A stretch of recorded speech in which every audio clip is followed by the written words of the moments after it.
સતતમ નિજમૂર્તિ ચિંતકાના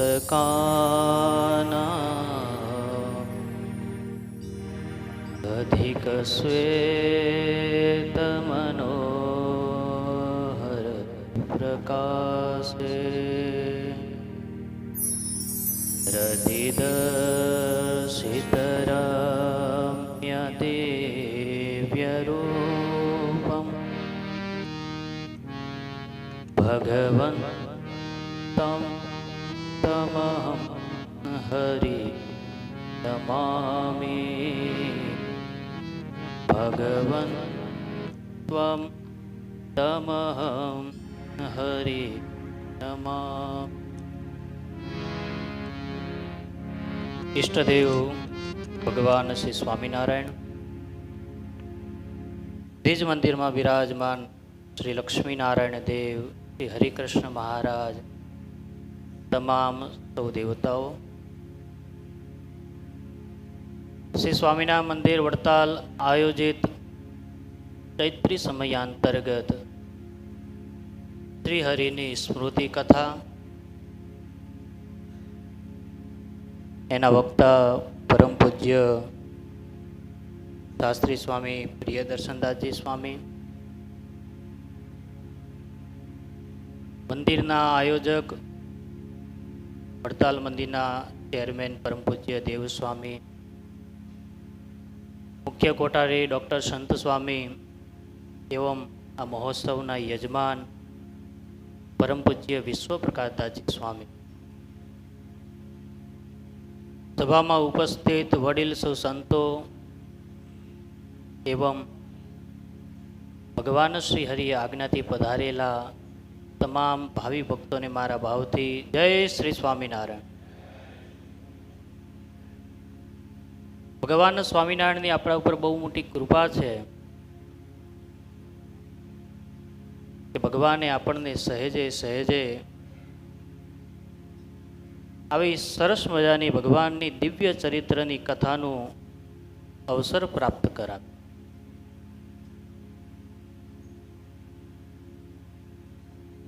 જેના ઉપર ભગવાનની કૃપા હોય એને જ આવો અવસર પ્રાપ્ત થતો. શાસ્ત્ર એવું કહે છે, જન્માંતરે ભવેત પુણ્યમ, જ્યારે જન્મના, જ્યારે અનેક જન્મોના જ્યારે પુણ્ય ભેગા થાય ત્યારે જ આવો અવસર પ્રાપ્ત થતો. મારો વિષય છે ભક્તિ. ભક્તિ એક એવું સાધન છે કે બધાએ સહેજે સહેજે ભક્તિને કરી શકે. જેમ આ દુનિયાની અંદર ટેકનોલોજી આવી ગઈ તો સહેજે બધાએ મોબાઈલનો ઉપયોગ કરે, એવી રીતે ભગવાન સુધી જો કોઈને પહોંચવું હોય તો એના માટે ભક્તિ એક સરસ અદ્ભુત સાધન જે બધાએ કરી શકે છે, સરળતાથી કરી. અને આ કળિયુગની અંદર ભાગવત જેવું કહે છે કે ભક્તિ બધાએ કરવી. કલો તો કેવલા ભક્તિ બ્રહ્મ સાયુજ્યકાર. આ કળિયુગમાં ભક્તિ સમાન બીજો કોઈ સરળ ઉપાય નથી. કેમ કે જ્ઞાન છે, વૈરાગ્ય છે, ત્યાગ છે, તપ છે, આ બધામાંથી ફળ પ્રાપ્ત થાય પણ એ બહુ કઠણ છે. માટે મનુષ્યએ બુદ્ધિથી વિચારીને માત્ર ભગવાનની ભક્તિ કરવી જોઈએ. વિચાર કરીએ તો આ સંસારમાં ધર્મને માનનાર ઘણા લોકો છે, પણ એમાંથી વધારેમાં વધારે લોકો ભક્તિને માને છે. એટલે સ્વામિનારાયણ ભગવાને શિક્ષાપત્રીની અંદર કહ્યું છે, ધર્મેણ રહિતા કૃષ્ણ ભક્તિ કાર્યો ન સર્વથા. તમારા જે આશ્રિત હોય તેમણે ભગવાનની ભક્તિ ધર્મે રહિત સર્વ પ્રકારે કરવી નહીં. ધર્મ સહિત ભગવાનની ભક્તિ. કેમ? ખાલી ભક્તિ કરીએ અને ધર્મ અંદર ના હોય તો ભક્તિ પાંગળી ભક્તિ. કોઈ મનુષ્યને પગ ના હોય તો એ પર્વત ચડવામાં બહુ મુશ્કેલ થાય, ચડી શકે નહીં. એવી જ રીતે ધર્મની સાથે જો ભગવાનની ભક્તિ કરીએ અવશ્ય ભગવાન જાય છે. માટે ભક્તિ કેવી કરવી? ધર્મની સાથે. ગઢડા મધ્યના 65મા વચનામૃતમાં શ્રીજી મહારાજ કહે છે કે આત્મનિષ્ઠ વાળા સંત જે છે, એટલે કે જેમાં આત્મનિષ્ઠા છે, તીવ્ર વૈરાગ વાળો છે, આ બે પ્રકારના જે સંત છે તેને કરીએ જગતમાં કોઈ રીતે બંધન થતું નથી. જેનામાં આત્મનિષ્ઠા હોય, જેનામાં તીવ્ર વૈરાગ હોય, એને આ જગતના પદાર્થમાં કોઈ પ્રકારનું બંધન થઈ શકતું નથી. પરંતુ ભગવાનના વિશે ભક્તિ ના હોય તો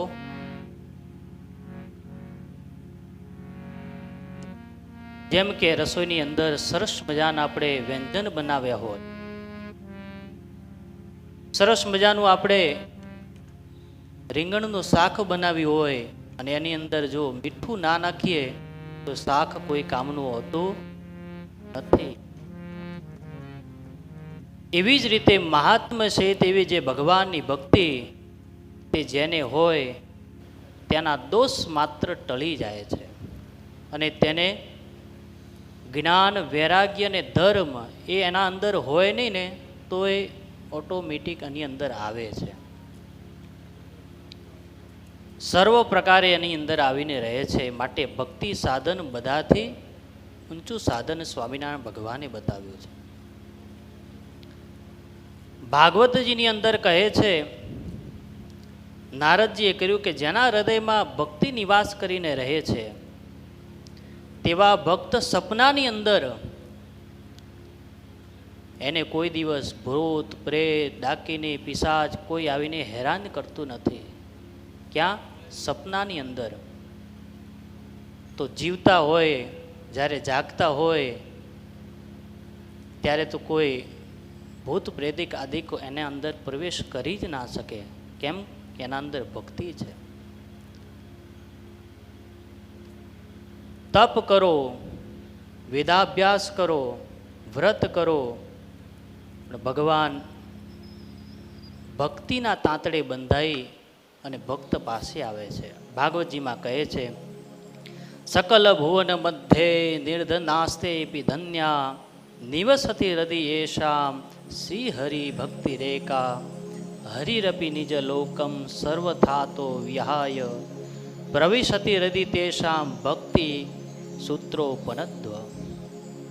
જેના હૃદયમાં ભગવાનની ભક્તિ નિવાસ કરીને રહે છે તે વ્યક્તિ નિર્ધન હોવા છતાં પણ ધનવાન છે એવું નારદજી કહે છે. કારણ કે ભક્તિરૂપી દોરડે બંધાઈને સ્વયં ભગવાનને પણ અક્ષરધામથી અહીંયા આવવું પડે છે. સબરી માતા વનની અંદર હતા, પરંતુ ભક્તિના તાતણેથી ભગવાન શ્રી રામચંદ્ર પરમાત્મા વનની અંદર સબરીના કુટીરની અંદર આવ્યા છે. રામાયણની અંદર અરણ્યકાંડમાં કહ્યું છે કે ભગવાન શ્રી રામ જ્યારે સબરીને ત્યાં પધાર્યા છે તો ભગવાન શ્રી રામે શું કહ્યું છે?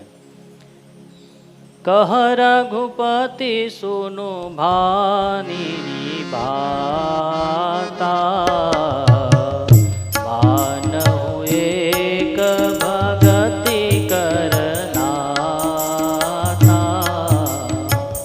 જાતિ પાતિ કુલ ધર્મ બઢાઈ ધન બલ પરિજન ગુણ ચતુરાઈ ભગતિ હીન નર સોઈ કેસા વિનુ જલ મારી દે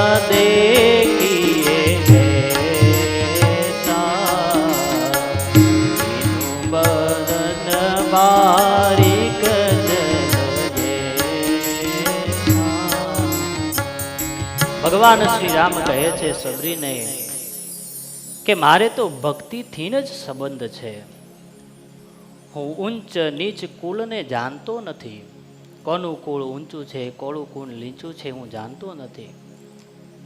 વ્યક્તિનું ગમે તેટલું કુળ ઊંચું હોય, વ્યક્તિ પાસે ગમે તેટલી સંપત્તિ હોય, વ્યક્તિ પાસે ગમે તેટલું માન સન્માન હોય, વ્યક્તિની પાસે બધા જ ગુણ હોય, પરંતુ જેનામાં ભક્તિ નથી ને એને અને મારે કોઈ સંબંધ નથી. માટે ભગવાને કહ્યું છે કે ભગવાનને ભક્તિ અતિ પ્રિય છે. શ્રીજી મહારાજે પણ વચનામૃતિની અંદર ભક્તિ વિશે ખૂબ વાત કરી છે.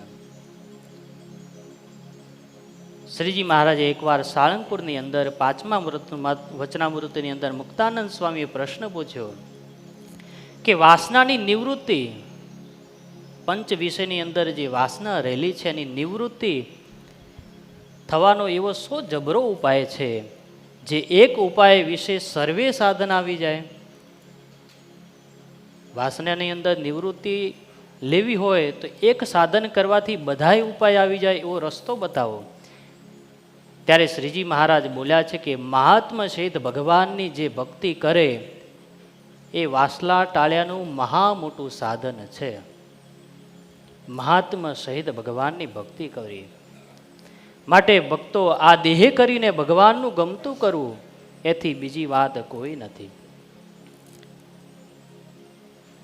એ જ ભગવાનની ભક્તિ છે.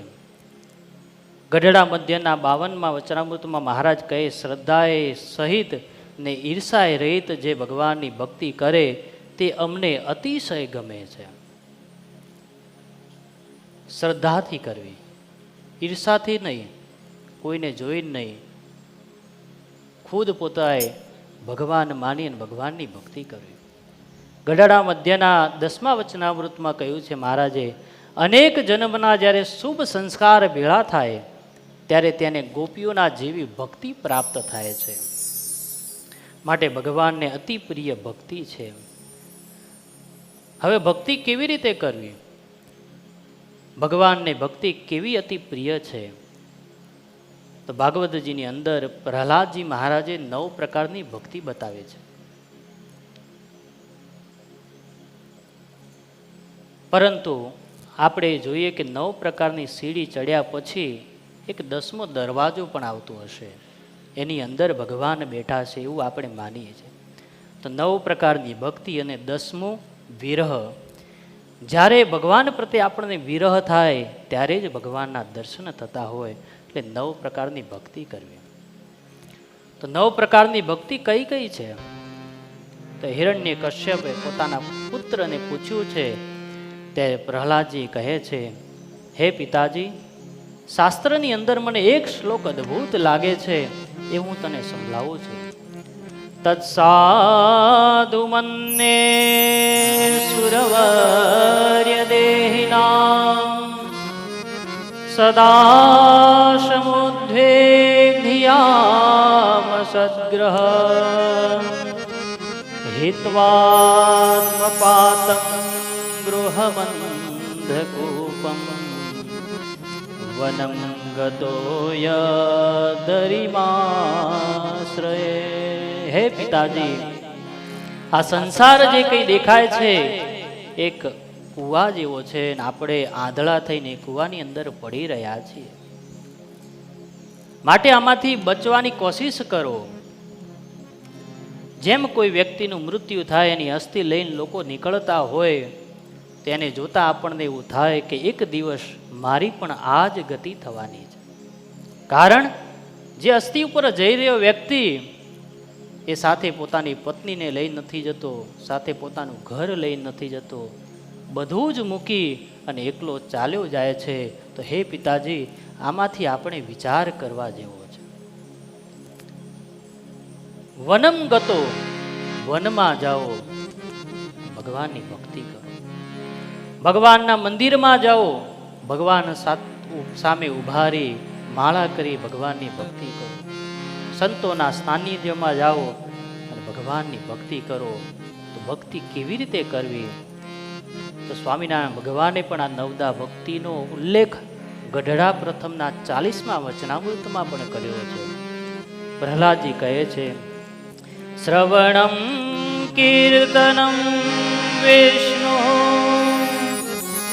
સ્મરણમ પાદ સેવનમ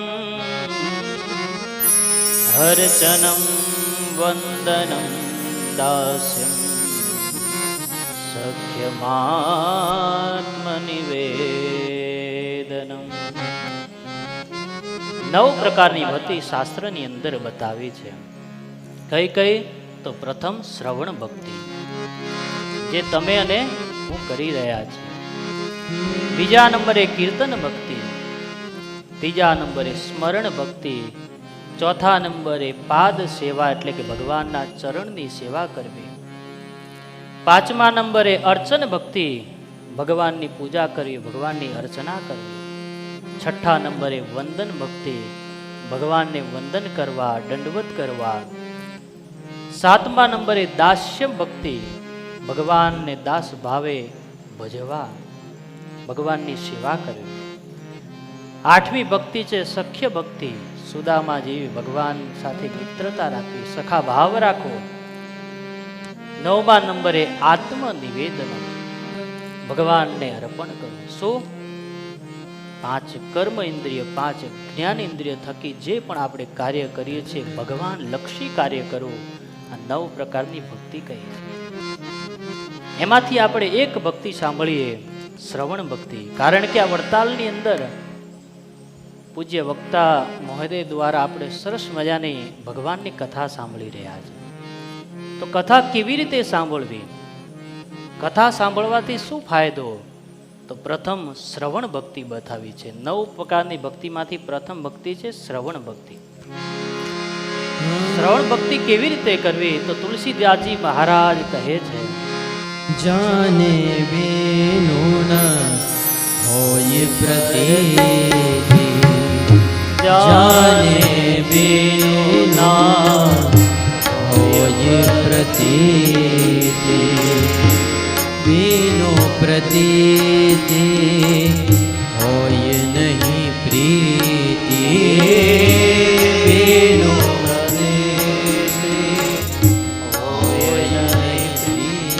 પરતીતિ એટલે વિશ્વાસ. જાને બીનું ના હોય પરતીતિ, જાણ્યા વગર, ઓળખ્યા વગર જેને તમે ભગવાન માનો છો, જેની તમે પૂજા કરો છો, એ ભગવાનને જોયા નથી, એ ભગવાન વિશે કોઈ ખબર નથી આપણને, તો એનામાં આપણો પ્રેમ કેવી રીતે થાય? આપણો એના પ્રત્યે વિશ્વાસ કેવી રીતે થાય?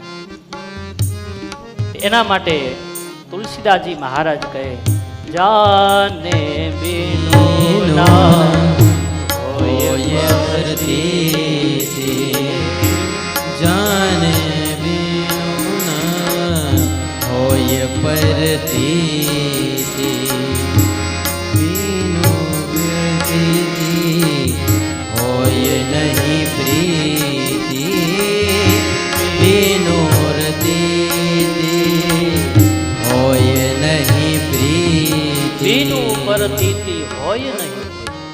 વગર પ્રેમે, વગર શ્રદ્ધાએ કરેલું કાર્ય એ અધૂરું કહેવાય છે. એ જ રીતે વગર પ્રેમે, વગર શ્રદ્ધાએ કરેલી ભક્તિ પણ અધૂરી કહેવાય છે. જે આપણે ઘરની અંદર ભગવાનની આરતી ઉતારીએ, ઘરની અંદર ભગવાનને દીવો કરીએ, દરરોજ મંદિરે આવીએ, પણ પ્રેમ ના હોય, શ્રદ્ધા ન હોય, તો એ કાર્ય કહેવાય છે. પ્રેમથી અને શ્રદ્ધાથી ભગવાનની ભક્તિ કરવી. શ્રદ્ધાએ ભગવાનના મંદિરમાં જવું, શ્રદ્ધાએ કરીને ભગવાનની પૂજા કરવી. પણ કોઈના બહેકાઓમાં આવીને ભગવાનની પૂજા કરીએ તો એ કાર્ય થઈ જાય. કોઈ આપણને કહ્યું કે તું આ મંદિરે જા, તારું કાર્ય થઈ જશે, એના કહેવાથી આપણે મંદિરે આવીએ તો એ કાર્ય થયું. કોઈ એવું કહે તું કે માળા કર, તું પાઠ કર, તારું આ કામ થઈ જશે, એક કાર્ય છે. આનાથી ફળ અવશ્ય પ્રાપ્ત થાય છે, કારણ કે ભગવાનની જ પ્રવૃત્તિ આપણે કરી છે, પણ એ ભક્તિ નથી. શાસ્ત્ર પ્રમાણે ભગવાનમાં પ્રેમ જાગૃત થાય, ભગવાનને આપણે માનીએ, એ કાર્ય જ્યારે કરવામાં આવે એ જ ભક્તિ કહે છે. પ્રીતિ વિના નહીં ભક્તિ દ્રઢાય, प्रीति बिना नहीं भक्ति दुढ़ाई, પ્રીતિ વિના નહીં ભક્તિ દ્રઢાય, प्रीति बिना नहीं भक्ति दुढ़ाई, जीव भगति जल के चिकनाई, जीव भगपति जल के चिकनाई. ખબર છે કે વગર ભાવે, વગર પ્રેમે, વગર શ્રદ્ધાએ આપણે મંદિરે જઈએ એ કાર્ય કેવું છે? જેમ તળાવની અંદર કોઈ તેલનું ટીપું નાખે તો એ તેલનું ટીપું તળાવની અંદર સ્થિર રહેતું નથી, એ વિખેરાઈ જાય છે. પણ ભગવાનની ભક્તિ કેવી કરવી પડે? મૂર્તિમાં ભાવ જાગૃત કરવો પડે. એક મન થઈ ભગવાનની મૂર્તિમાં એકાગ્રત ચિંતે ભાવ જાગૃત કરવો પડે. આંખો ઉપર પટ્ટી બાંધીને ભગવાન ઉપર આંધળો વિશ્વાસ કરવો પડે. વિશ્વાસ વગર ભક્તિ ક્યારેય થતી નથી.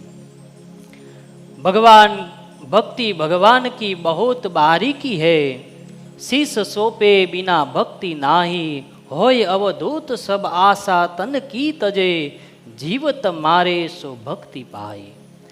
સંતો કહે છે ભગવાનની ભક્તિ બહુ નાજુક છે, સાવધાનથી ભગવાનની ભક્તિ કરવી પડે. મસ્તક આપવાનું થાય તો આપી દેવું, જીવત મરે સો ભક્તિ પાઈ. શિર આપવાનું થાય તો આપી દેવું, પણ ભક્તિ ક્યારેય ભક્તએ છોડવી નહીં. ભગવાનમાં દ્રઢ વિશ્વાસ રાખી અને ભગવાનની ભક્તિ કરી. વિશ્વાસ વગર કરેલી ભક્તિ ક્યારેય ભગવાન સ્વીકારતા નથી. જેણે આપણને આટલું બધું આપ્યું છે, આપણો જ્યારે જન્મ નથી થયો અને મૃત્યુ સમયનું આપણું ભગવાને લેખન લખી નાખ્યું છે. આપણે ખાવાનું, પીવાનું, રહેવાનું એ બધી સગવડ જેને કરી છે, એના માટે નિષ્કપટ ભાવે, નિસ્વાર્થ ભાવે એ ભગવાનની ભક્તિ કાયમની માટે કરી લેવી જોઈએ. ભક્તિ ભગવાનને અતિ પ્રિય છે. ભક્તિના તાંતણે ભગવાન અવશ્ય આવે છે. માટે હું વિશેષ સમય ના લેવું, કેમ કે અત્યારે બધાને જમવાનો સમય થયો, વધારે કંઈ કહેવાથી ફાયદો નહીં. આમાં ખબર પડે ને, વિશેષ સમય ના લેતા ભગવાનની ભક્તિ કરજો. જે શાસ્ત્રની અંદર 9 પ્રકારની ભક્તિ બતાવી છે, એમાંથી દ્રઢ ભક્તિ કરજો. કથા એટલા માટે સાંભળ્યું કે કથા સાંભળીએ તો ભગવાનના ગુણનો, ભગવાનના ઐશ્વર્યનો, ભગવાનના સ્વરૂપની આપણામાં નિષ્ઠા થાય. અને નિષ્ઠાની સાથે ભગવાનના મંદિરમાં જઈને દર્શન જે વ્યક્તિ કરે ને, તો એના હૃદયની અંદર આનંદ થાય. અને આનંદ થાય ત્યારે એને લાગે કે હરિકૃષ્ણ મહારાજ એ ખાલી પંચધાતુની મૂર્તિ નથી, એ પ્રગટ હરિકૃષ્ણ મહારાજ વડતાલની અંદર બિરાજમાન થાય છે, એવી દ્રઢ નિષ્ઠા પાકી થાય. એટલા માટે કથાનું શ્રવણ કરવું જોઈએ, એટલા માટે શ્રવણ ભક્તિ કરવી જોઈએ. વિશેષ સમય ન લેતા મને મારી વાણી પવિત્ર કરવાનો અવસર પ્રાપ્ત થયો.